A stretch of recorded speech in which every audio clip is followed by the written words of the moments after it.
यह सूर्य चमत्कारी मंत्र 2 मिनट भी सुन लिया तो आपके पास इतना धन आएगा कि आपको दूसरा घर बनाना पड़ेगा। सूर्य देव आपको तुरंत अरबपति बना देंगे। भक्तों, कर्ज में डूबे लोग जो रोज सोचते हैं कि एक छोटा सा घर कब बनेगा, इस मंत्र की शक्ति से वो इतना अत्यधिक धन प्राप्त करेंगे कि एक नहीं, उन्हें दूसरा घर बनवाना पड़ेगा, वो भी सिर्फ धन रखने के लिए, क्योंकि यह मंत्र सूर्य की वह दिव्य अग्नि है जो भाग्य को चमका देती है, बंद किस्मत के ताले खोल देती है और आपको खींचकर अरबपति बना देती है। कई साधकों ने अनुभव किया है कि जहां कल तक जेब खाली थी, वहीं आज उनके पास सोना चांदी और करोड़ों की संपत्ति है। मान्यता है कि जब घर में सूर्य की कृपा इस मंत्र के प्रभाव से उतरती है तो सिर्फ धन ही नहीं, सम्मान, सौभाग्य और प्रतिष्ठा भी आती है। भक्तों, इसलिए यह कोई साधारण मंत्र नहीं, बल्कि यह सूर्य देव का वह चमत्कारी धन प्राप्ति मंत्र है, जिसे यदि आपने मात्र 2 मिनट भी सुन लिया तो आपकी किस्मत की रेखाएं पलट जाएंगी। सूर्य देव का ध्यान करते हुए अपार धन दौलत और सुख सुविधा प्रदान करने की विनती। सूर्य देव से करते हुए मंत्र उच्चारण पाठ को संख्या के अनुसार पूरा 108 बार सुने। 2 मिनट के अंदर भगवान सूर्य आपके जीवन में खुशियों का प्रवाह करना प्रारंभ कर देंगे। सच्चे मन से पूरा श्रवण करें, आपकी हर इच्छा अभी से पूरी होने लगेगी। भक्तों, धनम योगदम सौम्य रूपम विराजम सदा सेवितम भक्त लोकैकराजम करे यो निधिम सूर्य कांति प्रकाशम नमामि प्रभुम दिव्य तेजः स्वरूपम। ओम नमो दिवाकराय शांताय मम गृहे नित्यम लक्ष्मीम कुरु कुरु स्वाहा। धनम योगदम सौम्य रूपम विराजम सदा सेवितम भक्त लोकैकराजम करे यो निधिम सूर्य कांति प्रकाशम नमामि प्रभुम दिव्य तेजः स्वरूपम। ओम नमो दिवाकराय शांताय मम गृहे नित्यम लक्ष्मीम कुरु कुरु स्वाहा। धनम योगदम सौम्य रूपम विराजम सदा सेवितम भक्त लोकैकराजम करे यो निधिम सूर्य कांति प्रकाशम नमामि प्रभुम दिव्य तेजः स्वरूपम। ओम नमो दिवाकराय शांताय मम गृहे नित्यम लक्ष्मीम कुरु कुरु स्वाहा। धनम योगदम सौम्य रूपम विराजम सदा सेवितम भक्त लोकैकराजम करे यो निधिम सूर्य कांति प्रकाशम नमामि प्रभुम दिव्य तेजः स्वरूपम। ओम नमो दिवाकराय शांताय मम गृहे नित्यम लक्ष्मीम कुरु कुरु स्वाहा। धनम योगदम सौम्य रूपम विराजम सदा सेवितम भक्त लोकैकराजम करे यो निधिम सूर्य कांति प्रकाशम नमामि प्रभुम दिव्य तेजः स्वरूपम। ओम नमो दिवाकराय शांताय मम गृहे नित्यम लक्ष्मीम कुरु कुरु स्वाहा। धनम योगदम सौम्य रूपम विराजम सदा सेवितम भक्त लोकैकराजम करे यो निधिम सूर्य कांति प्रकाशम नमामि प्रभुम दिव्य तेजः स्वरूपम। ओम नमो दिवाकराय शांताय मम गृहे नित्यम लक्ष्मीम कुरु कुरु स्वाहा। धनम योगदम सौम्य रूपम विराजम सदा सेवितम भक्त लोकैकराजम करे यो निधिं सूर्यकान्ति प्रकाशं नमामि प्रभुं दिव्यतेजः स्वरूपम् ॐ नमो दिवाकराय शान्ताय मम गृहे नित्यं लक्ष्मीं कुरु कुरु स्वाहा धनं योगदं सौम्यरूपं विराजं सदा सेवितं भक्तलोकैकराजम् करे यो निधिं सूर्यकान्ति प्रकाशं नमामि प्रभुं दिव्यतेजः स्वरूपम् ॐ नमो दिवाकराय शान्ताय मम गृहे नित्यं लक्ष्मीं कुरु कुरु स्वाहा धनं योगदं सौम्यरूपं विराजं सदा सेवितं भक्तलोकैकराजम् करे यो निधिं सूर्यकान्ति प्रकाशं नमामि प्रभुं दिव्यतेजः स्वरूपम् ॐ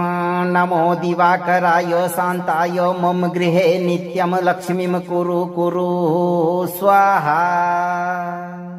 धनं योगदं सौम्यरूपं विराजं सदा सेवितं भक्तलोकैकराजम् करे यो निधिं सूर्यकान्ति प्रकाशं नमामि प्रभुं दिव्यतेजः स्वरूपम् ॐ नमो दिवाकराय शान्ताय मम गृहे नित्यं लक्ष्मीं कुरु कुरु स्वाहा धनं योगदं सौम्यरूपं विराजं सदा सेवितं भक्तलोकैकराजम् करे यो निधिं सूर्यकान्ति प्रकाशं नमामि प्रभुं दिव्यतेजः स्वरूपम् ॐ नमो दिवाकराय शान्ताय मम गृहे नित्यं लक्ष्मीं कुरु कुरु स्वाहा धनं योगदं सौम्यरूपं विराजं सदा सेवितं भक्तलोकैकराजम् करे यो निधिं सूर्यकान्ति प्रकाशं नमामि प्रभुं दिव्यतेजः स्वरूपम् ॐ नमो दिवाकराय शान्ताय मम गृहे नित्यं लक्ष्मीं कुरु कुरु स्वाहा धनं योगदं सौम्यरूपं विराजं सदा सेवितं भक्तलोकैकराजम् करे यो निधिं सूर्यकान्ति प्रकाशं नमामि प्रभुं दिव्यतेजः स्वरूपम् ॐ नमो दिवाकराय शान्ताय मम गृहे नित्यं लक्ष्मीं कुरु कुरु स्वाहा धनं योगदं सौम्यरूपं विराजं सदा सेवितं भक्तलोकैकराजम् करे यो निधिं सूर्यकान्ति प्रकाशं नमामि प्रभुं दिव्यतेजः स्वरूपम् ॐ नमो दिवाकराय शान्ताय मम गृहे नित्यं लक्ष्मीं कुरु कुरु स्वाहा धनं योगदं सौम्यरूपं विराजं सदा सेवितं भक्तलोकैकराजम् करे यो निधिं सूर्यकान्ति प्रकाशं नमामि प्रभुं दिव्यतेजः स्वरूपम् ॐ नमो दिवाकराय शान्ताय मम गृहे नित्यं लक्ष्मीं कुरु कुरु स्वाहा धनं योगदं सौम्यरूपं विराजं सदा सेवितं भक्तलोकैकराजम् करेयो निधिं सूर्यकान्ति प्रकाशं नमामि प्रभुं दिव्यतेजः स्वरूपम् ॐ नमो दिवाकराय शान्ताय मम गृहे नित्यं लक्ष्मीं कुरु कुरु स्वाहा धनं योगदं सौम्यरूपं विराजं सदा सेवितं भक्तलोकैकराजम् करेयो निधिं सूर्यकान्ति प्रकाशं नमामि प्रभुं दिव्यतेजः स्वरूपम् ॐ नमो दिवाकराय शान्ताय मम गृहे नित्यं लक्ष्मीं कुरु कुरु स्वाहा धनं योगदं सौम्यरूपं विराजं सदा सेवितं भक्तलोकैकराजम् करेयो निधिं सूर्यकान्ति प्रकाशं नमामि प्रभुं दिव्यतेजः स्वरूपम् ॐ नमो दिवाकराय शान्ताय मम गृहे नित्यं लक्ष्मीं कुरु कुरु स्वाहा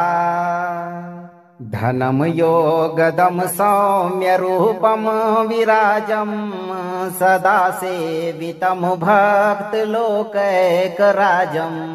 करेयो निधिं सूर्यकान्ति प्रकाशं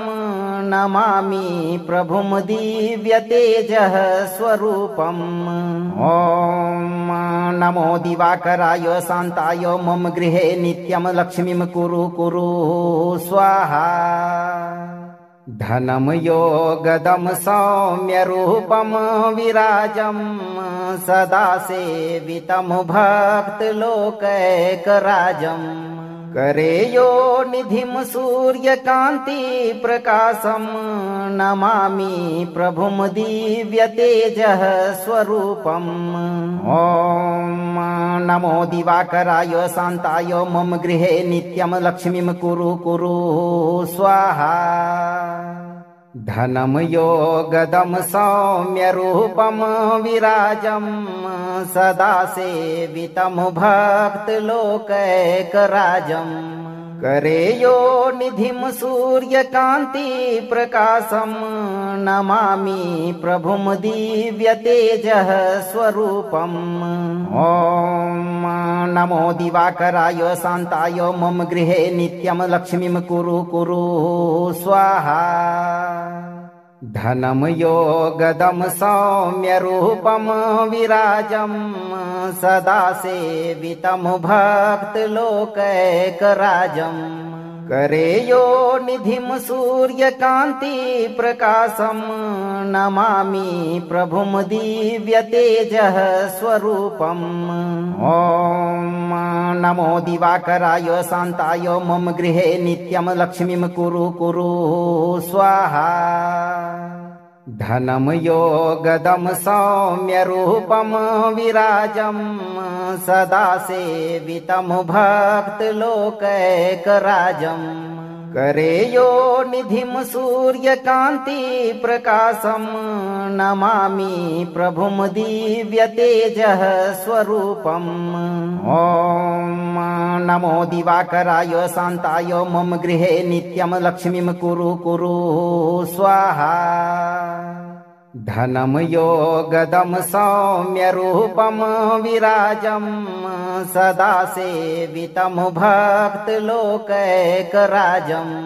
करेयो निधिं सूर्यकान्ति प्रकाशं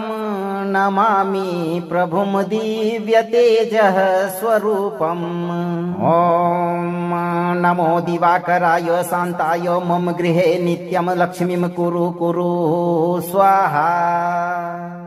धनं योगदं सौम्यरूपं विराजं सदा सेवितं भक्तलोकैकराजम्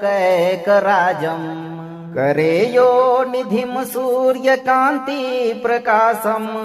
नमामि प्रभुं दिव्यतेजः स्वरूपम् ॐ नमो दिवाकराय शान्ताय मम गृहे नित्यं लक्ष्मीं कुरु कुरु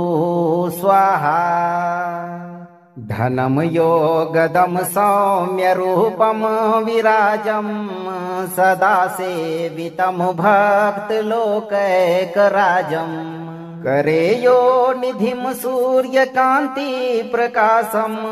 नमामि प्रभुं दिव्यतेजः स्वरूपम् ॐ नमो दिवाकराय शान्ताय मम गृहे नित्यं लक्ष्मीं कुरु कुरु स्वाहा धनं योगदं सौम्यरूपं विराजं सदा सेवितं भक्तलोकैकराजम् करे यो निधिं सूर्यकान्ति प्रकाशं नमामि प्रभुं दिव्यतेजः स्वरूपम् ॐ नमो दिवाकराय शान्ताय मम गृहे नित्यं लक्ष्मीं कुरु कुरु स्वाहा धनं योगदं सौम्यरूपं विराजं सदा सेवितं भक्तलोकैकराजम् करे यो निधिं सूर्यकान्ति प्रकाशं नमामि प्रभुं दिव्यतेजः स्वरूपम् ॐ नमो दिवाकराय शान्ताय मम गृहे नित्यं लक्ष्मीं कुरु कुरु स्वाहा धनं योगदं सौम्यरूपं विराजं सदा सेवितं भक्तलोकैकराजम् करे यो निधिं सूर्यकान्ति प्रकाशं नमामि प्रभुं दिव्यतेजः स्वरूपम् ॐ नमो दिवाकराय शान्ताय मम गृहे नित्यं लक्ष्मीं कुरु कुरु स्वाहा धनं योगदं सौम्यरूपं विराजं सदा सेवितं भक्तलोकैकराजम् करे यो निधिं सूर्यकान्ति प्रकाशं नमामि प्रभुं दिव्यतेजः स्वरूपम् ॐ नमो दिवाकराय शान्ताय मम गृहे नित्यं लक्ष्मीं कुरु कुरु स्वाहा धनं योगदं सौम्यरूपं विराजं सदा सेवितं भक्तलोकैकराजम् करे यो निधिं सूर्यकान्ति प्रकाशं नमामि प्रभुं दिव्यतेजः स्वरूपम् ॐ नमो दिवाकराय शान्ताय मम गृहे नित्यं लक्ष्मीं कुरु कुरु स्वाहा धनं योगदं सौम्यरूपं विराजं सदा सेवितं भक्तलोकैकराजम् करे यो निधिं सूर्यकान्ति प्रकाशं नमामि प्रभुं दिव्यतेजः स्वरूपम् ॐ नमो दिवाकराय शान्ताय मम गृहे नित्यं लक्ष्मीं कुरु कुरु स्वाहा धनं योगदं सौम्यरूपं विराजं सदा सेवितं भक्तलोकैकराजम् करे यो निधिं सूर्यकान्ति प्रकाशं नमामि प्रभुं दिव्यतेजः स्वरूपम् ॐ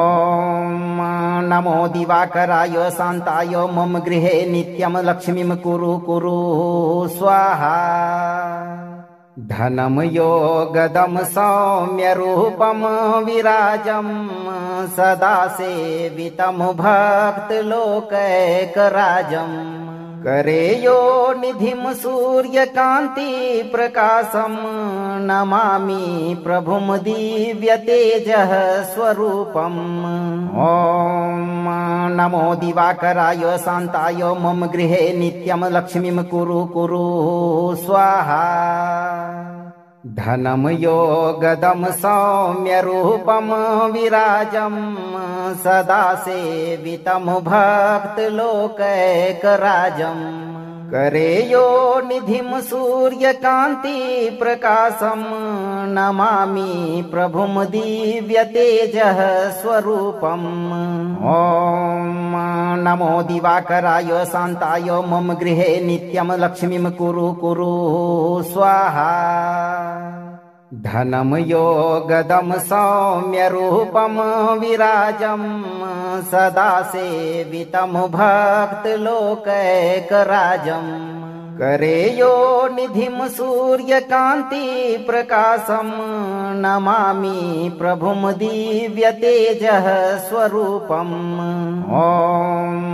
नमो दिवाकराय शान्ताय मम गृहे नित्यं लक्ष्मीं कुरु कुरु स्वाहा धनं योगदं सौम्यरूपं विराजं सदा सेवितं भक्तलोकैकराजम् करेयो निधिं सूर्यकान्ति प्रकाशं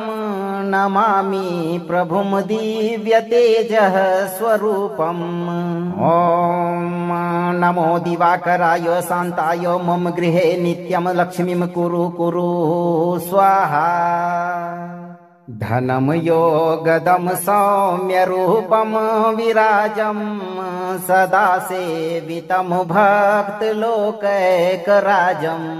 करेयो निधिं सूर्यकान्ति प्रकाशं नमामि प्रभुं दिव्यतेजः स्वरूपम् ॐ नमो दिवाकराय शान्ताय मम गृहे नित्यं लक्ष्मीं कुरु कुरु स्वाहा धनं योगदं सौम्यरूपं विराजं सदा सेवितं भक्तलोकैकराजम् करेयो निधिं सूर्यकान्ति प्रकाशं नमामि प्रभुं दिव्यतेजः स्वरूपम् ॐ नमो दिवाकराय शान्ताय मम गृहे नित्यं लक्ष्मीं कुरु कुरु स्वाहा धनं योगदं सौम्यरूपं विराजं सदा सेवितं भक्तलोकैकराजम् करेयो निधिं सूर्यकान्ति प्रकाशं नमामि प्रभुं दिव्यतेजः स्वरूपम् ॐ नमो दिवाकराय शान्ताय मम गृहे नित्यं लक्ष्मीं कुरु कुरु स्वाहा धनं योगदं सौम्यरूपं विराजं सदा सेवितं भक्तलोकैकराजम् करेयो निधिं सूर्यकान्ति प्रकाशं नमामि प्रभुं दिव्यतेजः स्वरूपम् ॐ नमो दिवाकराय शान्ताय मम गृहे नित्यं लक्ष्मीं कुरु कुरु स्वाहा धनं योगदं सौम्यरूपं विराजं सदा सेवितं भक्तलोकैकराजम् करेयो निधिं सूर्यकान्ति प्रकाशं नमामि प्रभुं दिव्यतेजः स्वरूपम् ॐ नमो दिवाकराय शान्ताय मम गृहे नित्यं लक्ष्मीं कुरु कुरु स्वाहा धनं योगदं सौम्यरूपं विराजं सदा सेवितं भक्तलोकैकराजम् करेयो निधिं सूर्यकान्ति प्रकाशं नमामि प्रभुं दिव्यतेजः स्वरूपम् ॐ नमो दिवाकराय शान्ताय मम गृहे नित्यं लक्ष्मीं कुरु कुरु स्वाहा धनं योगदं सौम्यरूपं विराजं सदा सेवितं भक्तलोकैकराजम् करेयो निधिं सूर्यकान्ति प्रकाशं नमामि प्रभुं दिव्यतेजः स्वरूपम् ॐ नमो दिवाकराय शान्ताय मम गृहे नित्यं लक्ष्मीं कुरु कुरु स्वाहा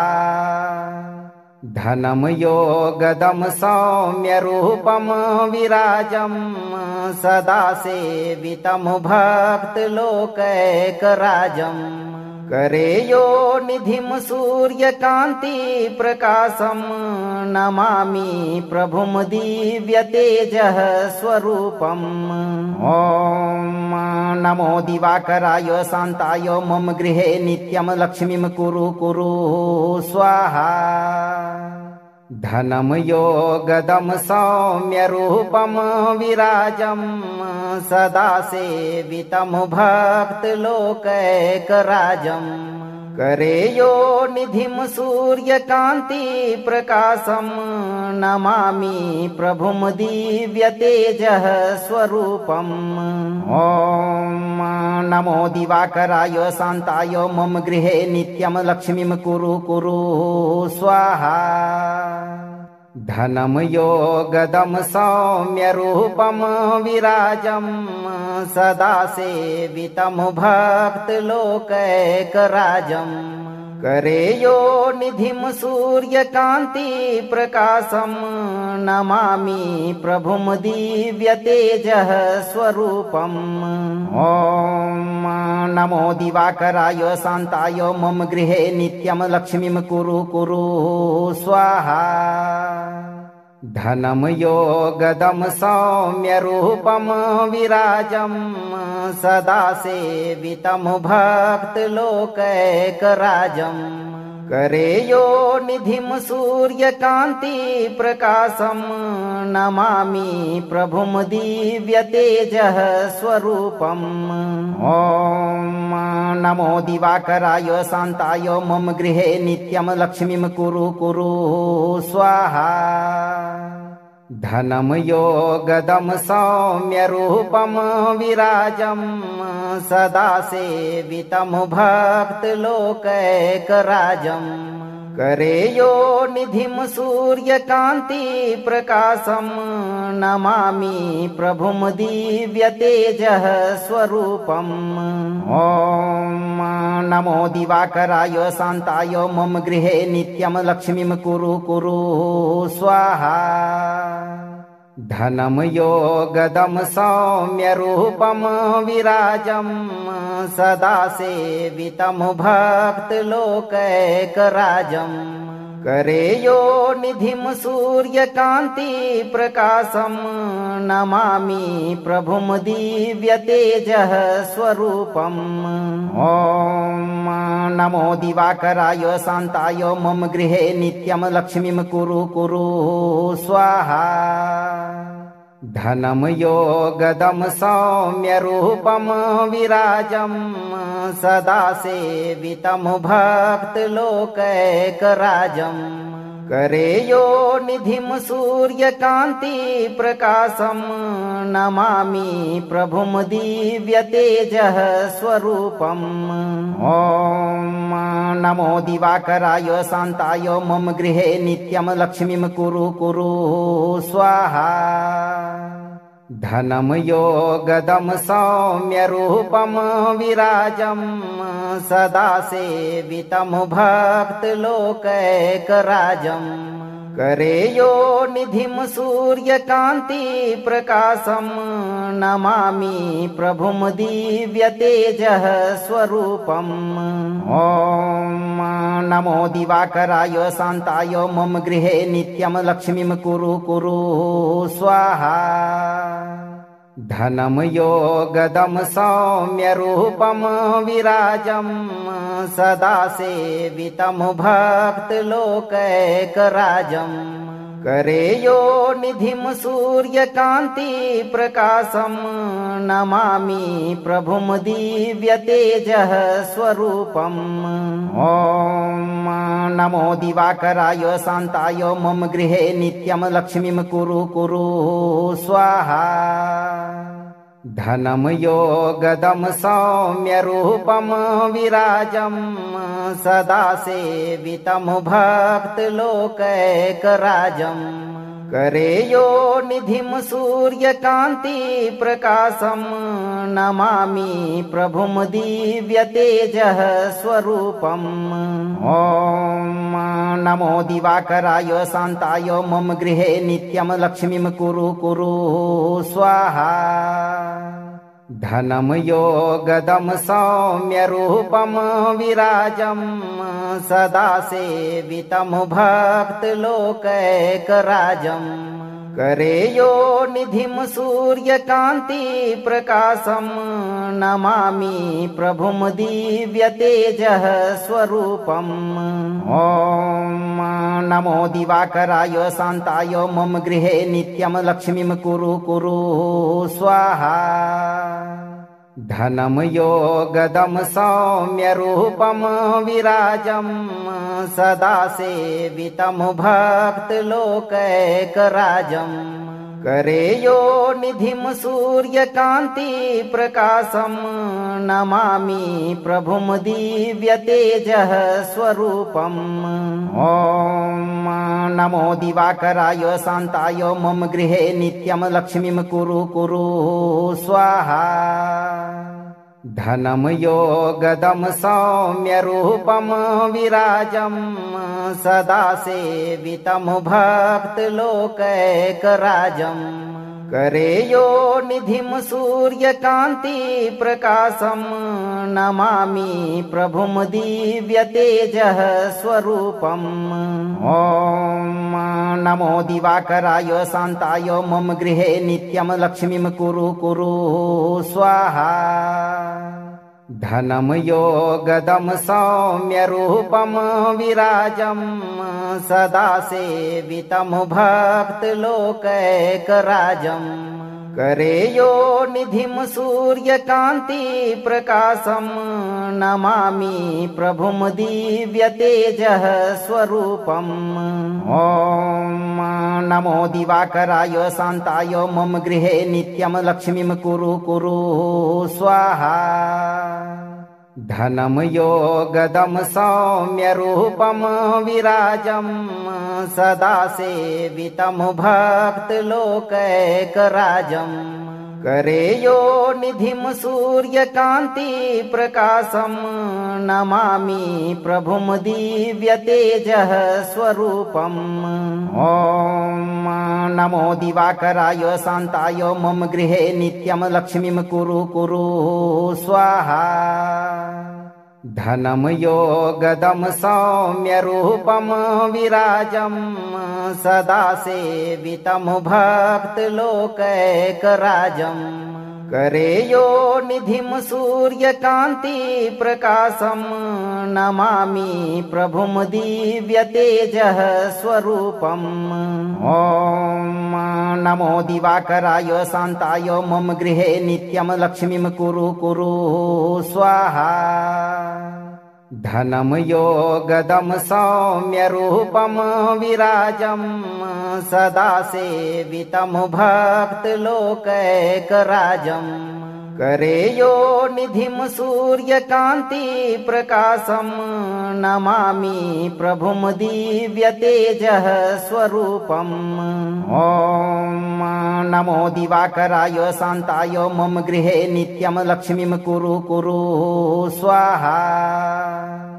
धनं योगदं सौम्यरूपं विराजं सदा सेवितं भक्तलोकैकराजम् करेयो निधिं सूर्यकान्ति प्रकाशं नमामि प्रभुं दिव्यतेजः स्वरूपम्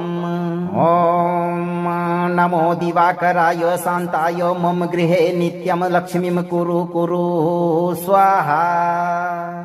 धनं योगदं सौम्यरूपं विराजं सदा सेवितं भक्तलोकैकराजम् करेयो निधिं सूर्यकान्ति प्रकाशं नमामि प्रभुं दिव्यतेजः स्वरूपम् ॐ नमो दिवाकराय शान्ताय मम गृहे नित्यं लक्ष्मीं कुरु कुरु स्वाहा धनं योगदं सौम्यरूपं विराजं सदा सेवितं भक्तलोकैकराजं करे यो निधिं सूर्यकान्ति प्रकाशं नमामि प्रभुं दिव्यतेजः स्वरूपम् ॐ नमो दिवाकराय शान्ताय मम गृहे नित्यं लक्ष्मीं कुरु कुरु स्वाहा धनं योगदं सौम्यरूपं विराजं सदा सेवितं भक्तलोकैकराजं करे यो निधिं सूर्यकान्ति प्रकाशं नमामि प्रभुं दिव्यतेजः स्वरूपम् ॐ नमो दिवाकराय शान्ताय मम गृहे नित्यं लक्ष्मीं कुरु कुरु स्वाहा धनं योगदं सौम्यरूपं विराजं सदा सेवितं भक्तलोकैकराजं करे यो निधिं सूर्यकान्ति प्रकाशं नमामि प्रभुं दिव्यतेजः स्वरूपम् ॐ नमो दिवाकराय शान्ताय मम गृहे नित्यं लक्ष्मीं कुरु कुरु स्वाहा धनं योगदं सौम्यरूपं विराजं सदा सेवितं भक्तलोकैकराजं करे यो निधिं सूर्यकान्ति प्रकाशं नमामि प्रभुं दिव्यतेजः स्वरूपम् ॐ नमो दिवाकराय शान्ताय मम गृहे नित्यं लक्ष्मीं कुरु कुरु स्वाहा धनं योगदं सौम्यरूपं विराजं सदा सेवितं भक्तलोकैकराजं करे यो निधिं सूर्यकान्ति प्रकाशं नमामि प्रभुं दिव्यतेजः स्वरूपम् ॐ नमो दिवाकराय शान्ताय मम गृहे नित्यं लक्ष्मीं कुरु कुरु स्वाहा धनं योगदं सौम्यरूपं विराजं सदा सेवितं भक्तलोकैकराजं करे यो निधिं सूर्यकान्ति प्रकाशं नमामि प्रभुं दिव्यतेजः स्वरूपम् ॐ नमो दिवाकराय शान्ताय मम गृहे नित्यं लक्ष्मीं कुरु कुरु स्वाहा धनं योगदं सौम्यरूपं विराजं सदा सेवितं भक्तलोकैकराजं करे यो निधिं सूर्यकान्ति प्रकाशं नमामि प्रभुं दिव्यतेजः स्वरूपम् ॐ नमो दिवाकराय शान्ताय मम गृहे नित्यं लक्ष्मीं कुरु कुरु स्वाहा धनं योगदं सौम्यरूपं विराजं सदा सेवितं भक्तलोकैकराजं करे यो निधिं सूर्यकान्ति प्रकाशं नमामि प्रभुं दिव्यतेजः स्वरूपम् ॐ नमो दिवाकराय शान्ताय मम गृहे नित्यं लक्ष्मीं कुरु कुरु स्वाहा धनं योगदं सौम्यरूपं विराजं सदा सेवितं भक्तलोकैकराजं करे यो निधिं सूर्यकान्ति प्रकाशं नमामि प्रभुं दिव्यतेजः स्वरूपम् ॐ नमो दिवाकराय शान्ताय मम गृहे नित्यं लक्ष्मीं कुरु कुरु स्वाहा धनं योगदं सौम्यरूपं विराजं सदा सेवितं भक्तलोकैकराजं करे यो निधिं सूर्यकान्ति प्रकाशं नमामि प्रभुं दिव्यतेजः स्वरूपम् ॐ नमो दिवाकराय शान्ताय मम गृहे नित्यं लक्ष्मीं कुरु कुरु स्वाहा धनं योगदं सौम्यरूपं विराजं सदा सेवितं भक्तलोकैकराजम् करे यो निधिं सूर्यकान्ति प्रकाशं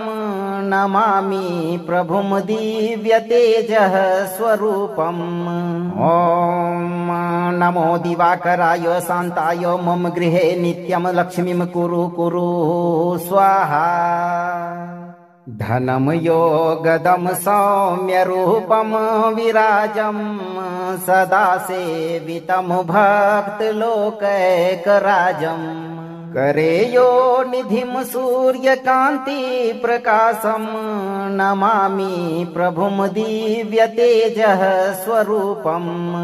ॐ नमो दिवाकराय शान्ताय मम गृहे नित्यं लक्ष्मीं कुरु कुरु स्वाहा धनं योगदं सौम्यरूपं विराजं सदा सेवितं भक्तलोकैकराजम् करे यो निधिं सूर्यकान्ति प्रकाशं नमामि प्रभुं दिव्यतेजः स्वरूपम् ॐ नमो दिवाकराय शान्ताय मम गृहे नित्यं लक्ष्मीं कुरु कुरु स्वाहा धनं योगदं सौम्यरूपं विराजं सदा सेवितं भक्तलोकैकराजम् करे यो निधिं सूर्यकान्ति प्रकाशं नमामि प्रभुं दिव्यतेजः स्वरूपम् ॐ नमो दिवाकराय शान्ताय मम गृहे नित्यं लक्ष्मीं कुरु कुरु स्वाहा धनं योगदं सौम्यरूपं विराजं सदा सेवितं भक्तलोकैकराजम् करे यो निधिं सूर्यकान्ति प्रकाशं नमामि प्रभुं दिव्यतेजः स्वरूपम् ॐ नमो दिवाकराय शान्ताय मम गृहे नित्यं लक्ष्मीं कुरु कुरु स्वाहा धनं योगदं सौम्यरूपं विराजं सदा सेवितं भक्तलोकैकराजम्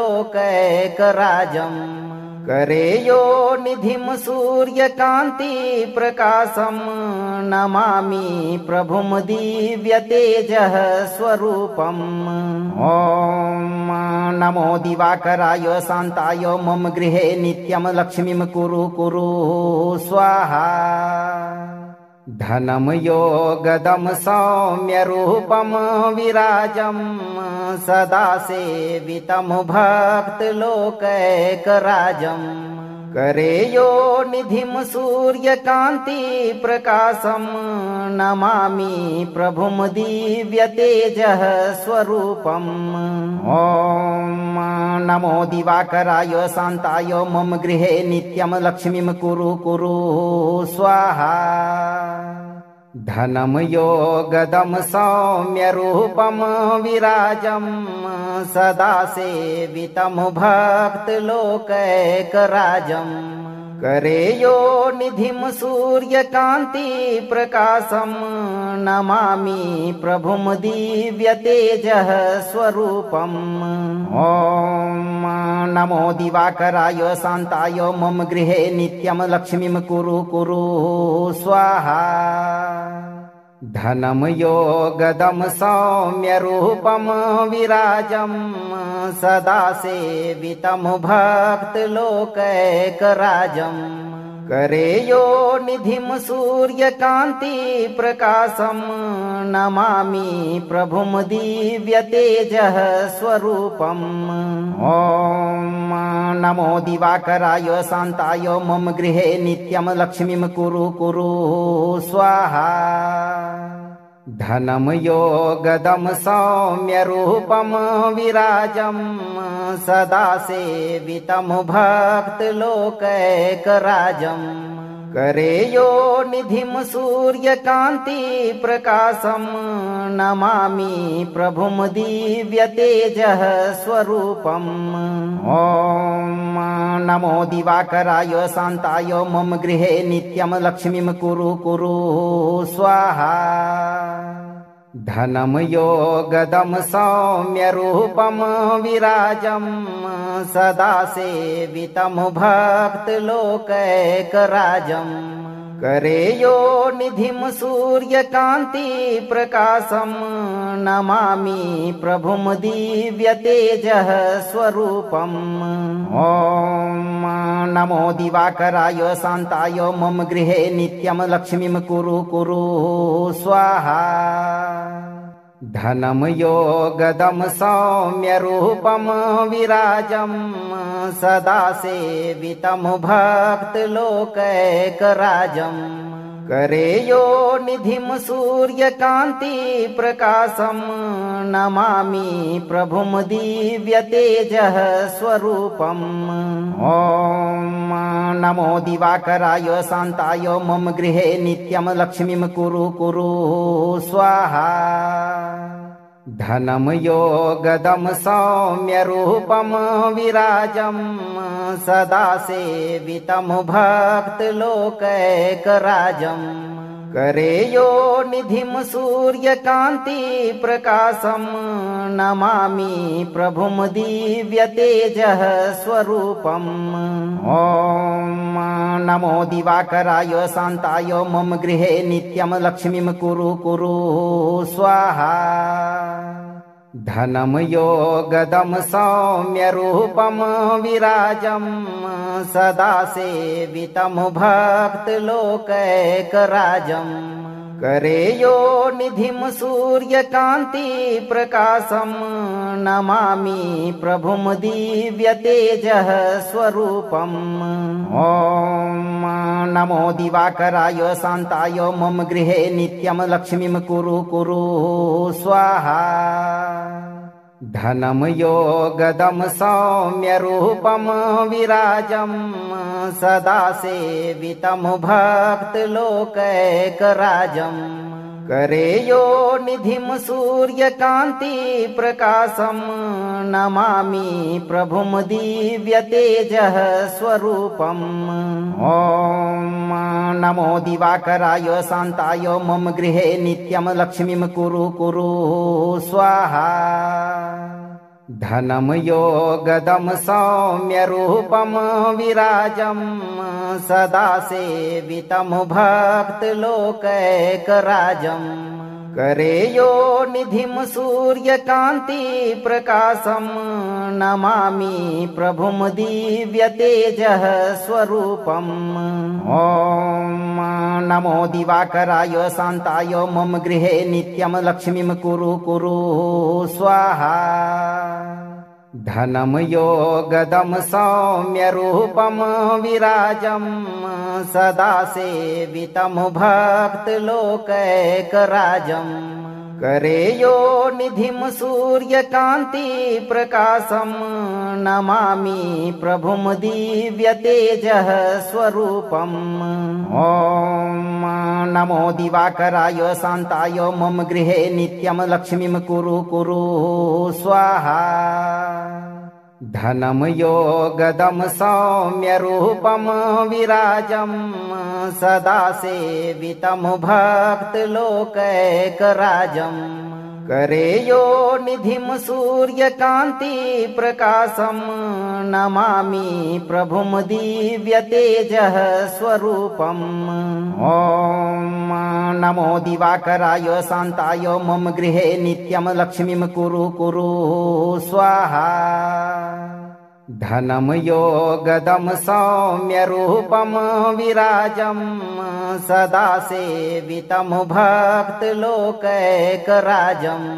करे यो निधिं सूर्यकान्ति प्रकाशं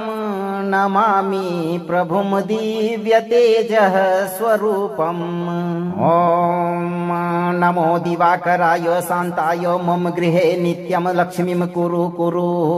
स्वाहा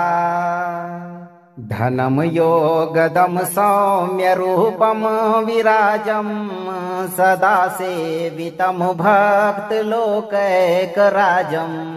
करे यो निधिं सूर्यकान्ति प्रकाशं नमामि प्रभुं दिव्यतेजः स्वरूपम् ॐ नमो दिवाकराय शान्ताय मम गृहे नित्यं लक्ष्मीं कुरु कुरु स्वाहा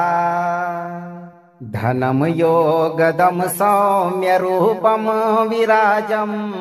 सदा सेवितं भक्तलोकैकराजम् करे यो निधिं सूर्यकान्ति प्रकाशं नमामि प्रभुं दिव्यतेजः स्वरूपम् ॐ नमो दिवाकराय शान्ताय मम गृहे नित्यं लक्ष्मीं कुरु कुरु स्वाहा धनं योगदं सौम्यरूपं विराजं सदा सेवितं भक्तलोकैकराजम् करे यो निधिं सूर्यकान्ति प्रकाशं नमामि प्रभुं दिव्यतेजः स्वरूपम् ॐ नमो दिवाकराय शान्ताय मम गृहे नित्यं लक्ष्मीं कुरु कुरु स्वाहा धनं योगदं सौम्यरूपं विराजं सदा सेवितं भक्तलोकैकराजम् करे यो निधिं सूर्यकान्ति प्रकाशं नमामि प्रभुं दिव्यतेजः स्वरूपम् ॐ नमो दिवाकराय शान्ताय मम गृहे नित्यं लक्ष्मीं कुरु कुरु स्वाहा धनं योगदं सौम्यरूपं विराजं सदा सेवितं भक्तलोकैकराजम् करे यो निधिं सूर्यकान्ति प्रकाशं नमामि प्रभुं दिव्यतेजः स्वरूपम् ॐ नमो दिवाकराय शान्ताय मम गृहे नित्यं लक्ष्मीं कुरु कुरु स्वाहा धनं योगदं सौम्यरूपं विराजं सदा सेवितं भक्तलोकैकराजम्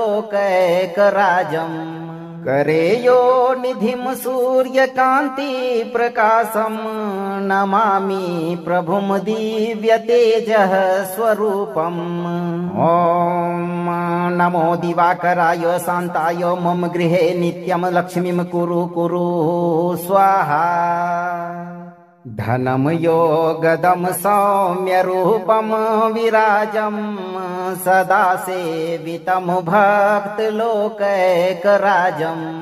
करे यो निधिं सूर्यकान्ति प्रकाशं नमामि प्रभुं दिव्यतेजः स्वरूपम् ॐ नमो दिवाकराय शान्ताय मम गृहे नित्यं लक्ष्मीं कुरु कुरु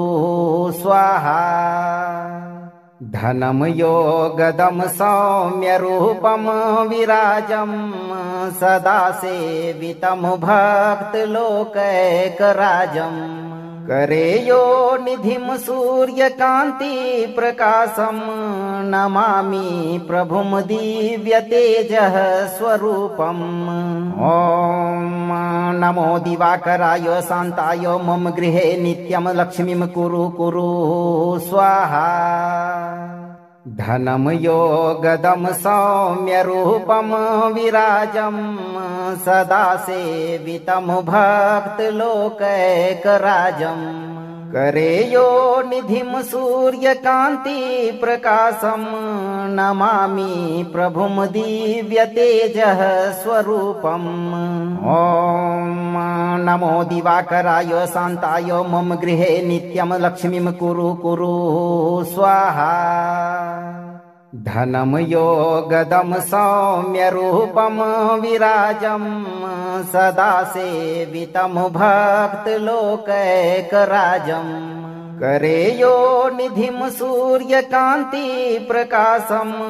नमामि प्रभुं दिव्यतेजः स्वरूपम् ॐ नमो दिवाकराय शान्ताय मम गृहे नित्यं लक्ष्मीं कुरु कुरु स्वाहा धनं योगदं सौम्यरूपं विराजं सदा सेवितं भक्तलोकैकराजम् करे यो निधिं सूर्यकान्ति प्रकाशं नमामि प्रभुं दिव्यतेजः स्वरूपम् ॐ नमो दिवाकराय शान्ताय मम गृहे नित्यं लक्ष्मीं कुरु कुरु स्वाहा धनं योगदं सौम्यरूपं विराजं सदा सेवितं भक्तलोकैकराजम् करे यो निधिं सूर्यकान्ति प्रकाशं नमामि प्रभुं दिव्यतेजः स्वरूपम् ॐ नमो दिवाकराय शान्ताय मम गृहे नित्यं लक्ष्मीं कुरु कुरु स्वाहा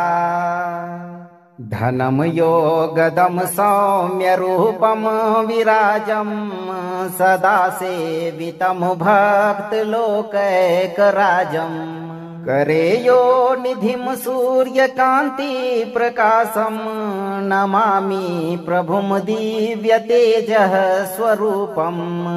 ॐ नमो दिवाकराय शान्ताय मम गृहे नित्यं लक्ष्मीं कुरु कुरु स्वाहा